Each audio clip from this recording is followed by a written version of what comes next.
اعوذ باللہ من الشیطان الرجیم، بسم اللہ الرحمن الرحیم،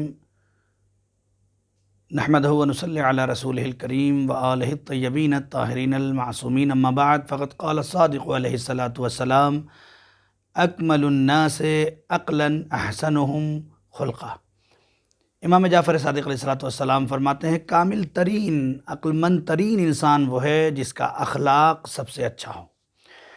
ناظرین، آپ کی خدمت میں سب سے پہلے ولادت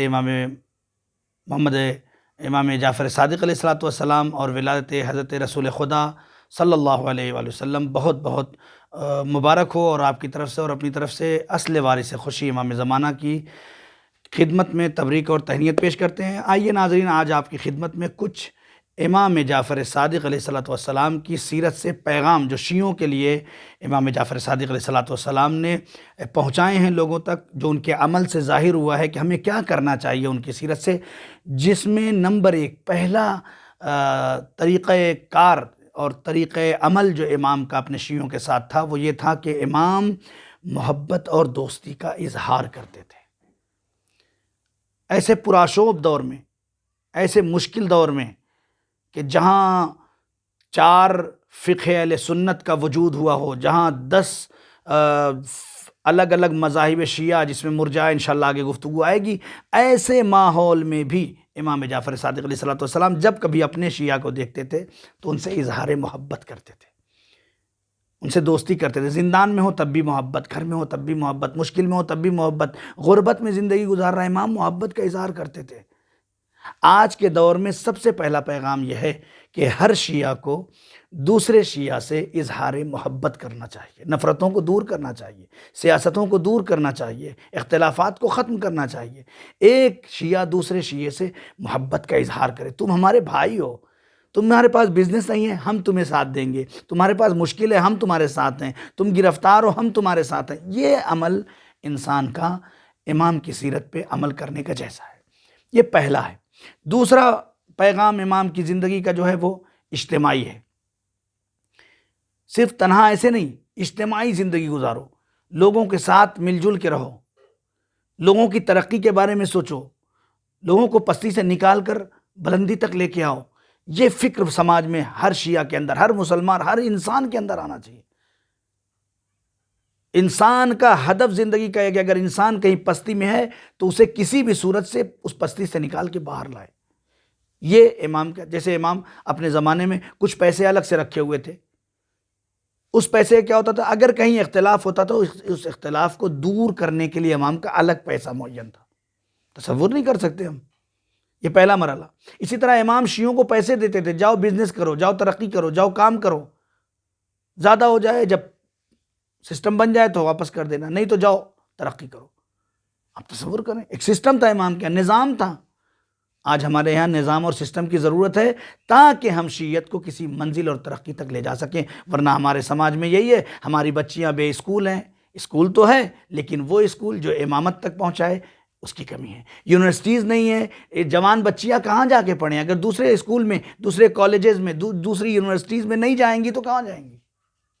ہماری ذمہ داری ہے، عقل سلیم کی ذمہ داری ہے، انسان ہونے کی ذمہ داری ہے، حقیقی شیعہ ہونے کی ذمہ داری ہے کہ ہم اپنے سماج اور اجتماع کے بارے میں سوچیں، فکر کریں، غور کریں۔ یہ دوسرا پوائنٹ اور دوسرا پیغام امام کا ہے۔ تیسرا پیغام امام کا عبادت ہے۔ امام اپنے چاہنے والوں کو عبادت کی طرف ترغیب دلاتے تھے۔ امام کے زمانے میں ایک فرقہ تھا، آج کے زمانے میں بھی، ہر زمانے میں تھا، 5ویں امام کے زمانے سے سٹارٹ ہوا، آج تک بھی وہ فکریں موجود ہے جس کا نام مرجئہ۔ لوگ آئے امام کے پاس اور آنے کے بعد کہتے ہیں امام، کچھ لوگ ہیں جو کہتے ہیں کہ خداوند عالم بس یہ چاہتا ہے کہ دل پاک ہونا چاہیے، دل صاف ہونا چاہیے، عمل کی کوئی ضرورت، نماز روزے کی کوئی ضرورت نہیں، بس دل صاف ہونا چاہیے، دل سے محبت خدا ہونا چاہیے، دل سے محبت رسول ہونا چاہیے، دل سے محبت علی اور حسین ہونا چاہیے، بس یہ اگر ہے تو ہم کامیاب ہیں، خدا میں بخش دے گا اور ہو جائے گا۔ امام نے فرمایا ملعون ملعون ملعون من قال قول بلا عمل۔ امام نے فرمایا ملعون ہے وہ شخص کہ جو کچھ کہتا تو ہے لیکن عمل نہیں کرتا، بلا عمل کے قول ہے اس کا، کام کرنا نہیں ہے اس کو، زبانی دعویٰ ہے۔ امام کہتے ہیں ملعون ملعون ملعون اللہ اکبر، من قال قول بلا عمل، پھر فرماتے امام لا تنالو، جا کے کہہ دو ایسے افراد سے جو ہماری محبت کا دعویٰ کرتے ہیں اور اپنے آپ کو بلا عمل رکھتے ہیں، لا تنالو ولایتنا الا بالطاعہ، ہماری ولایت اس وقت تک دلوں تک اتر ہی نہیں سکتی ہے جب تک انسان خدا کی اطاعت، خدا کی عبادت، خدا کی نماز نہ پڑھ لے۔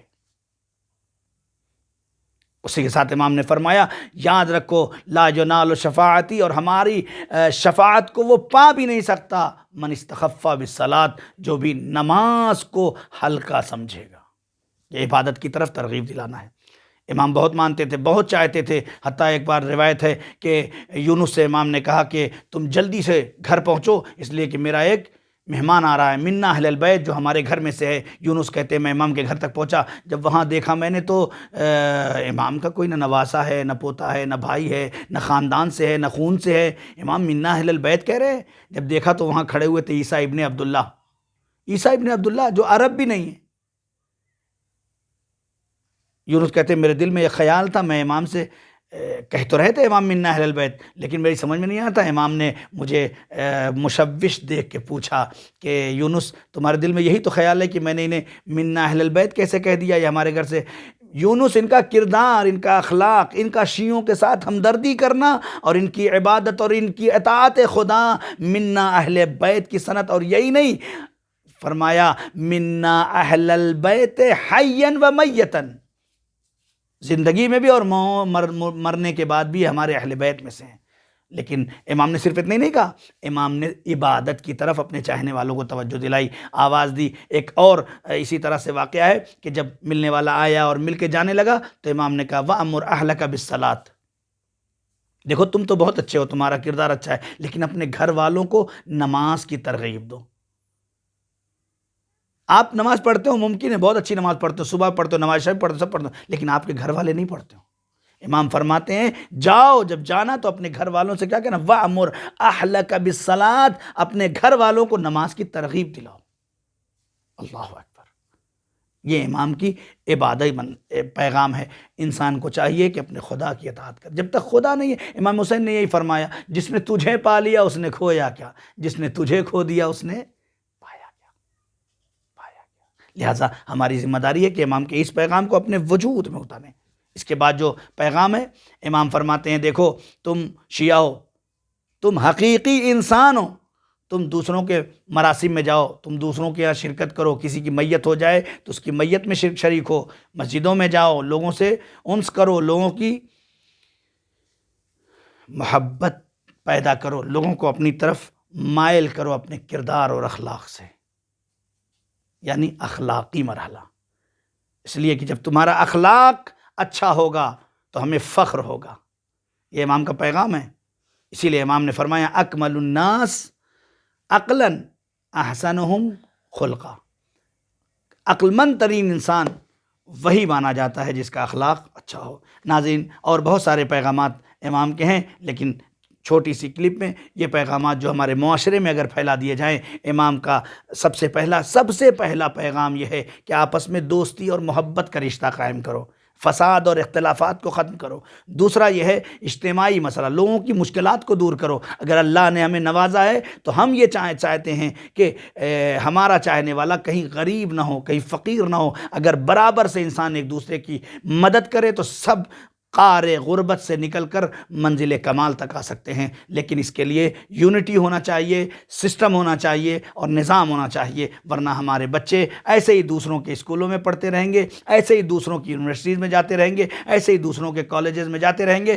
ہم صرف بولتے رہ جائیں گے کہ یہ نہیں ہونا چاہیے، یہ نہیں ہونا چاہیے۔ امام کی طرح اپنے نظام کو منظم کریں، سسٹمیٹک کریں، انشاءاللہ یہ مشکل جلد از جلد ہمارے معاشرے سے دور ہو جائے گی۔ والسلام علیکم ورحمۃ اللہ وبرکاتہ۔